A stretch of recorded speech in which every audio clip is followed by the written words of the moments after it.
Hello, my name is Ed Ebert, Senior Director of Grain Production and Utilization for the Indiana Corn Marketing Council and the Indiana Soybean Alliance. Welcome to all of our guests to Indiana. We hope that you will find this presentation interesting and informative, and I will be available at the conclusion of this presentation to take any questions you might have regarding Indiana and our current outlook for supply and demand. Indiana crop year comments. The weather has been very beneficial to crop development here across our state this growing season. The USDA is projecting record yields for both corn and soybeans here in our state. Corn is estimated to be at 197 bushels per acre, and soybeans are estimated to be at 60 bushels per acre. Again, both of these are new record yields for our state. Harvest has begun, and early reports show good yields and excellent progress.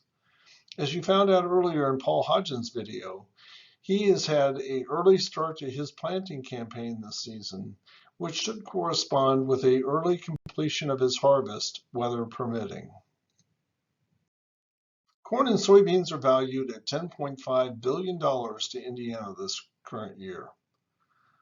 Corn in Indiana is number 5 in U.S. in value of corn production. In 2020, Indiana produced 981 million bushels of corn. This year, in 2021, USDA is estimating corn production at over 1 billion bushels, or up 5.4% from last year's results. In soybeans, Indiana ranks number 4 in the U.S. in terms of value of soybean production, and last year we produced 329 million bushels of soybeans.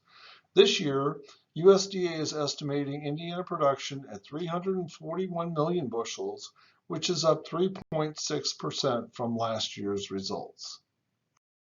Exports are important to Indiana agriculture, but value added is also an important component to figuring out the value of Indiana crops. It is estimated that over $2.1 billion of value is added to the corn crop by Indiana corn, its products, and the impact on the livestock business in the state. Ethanol capacity in the state of Indiana will consume about 40% of the anticipated production in 21-22 crop year. Value added is also an important component in the soybean crop in our state, which is estimated to be at over $2.2 billion, with the influence of adding value to the soybeans, the products, and the impacts on the livestock business in our state. Crush capacity in the state of Indiana will consume approximately 72% of the anticipated production in crop year 21-22. Corn prices on futures in Chicago show December corn trading in a sideways pattern since the beginning of September. Soybeans are also displaying the sideways trend in terms of no real news in the market impacting futures prices, and again, that sideways trading pattern that has been established since the beginning of this September. Corn export commitments are well above last year's pace, with China and Mexico leading to this higher level of commitments. Soybeans have a slower pace of sales for crop year 21-22 based on last year's record results, and a slower pace of Chinese sales this year. When looking at feedstuff consumption in the state of Indiana, poultry is the largest consumer of corn and soybean meal in the state for grain and meal fed to livestock, followed by pork and principally dairy in our state here in Indiana. One of the questions we typically get is how U.S. farmers are doing economically.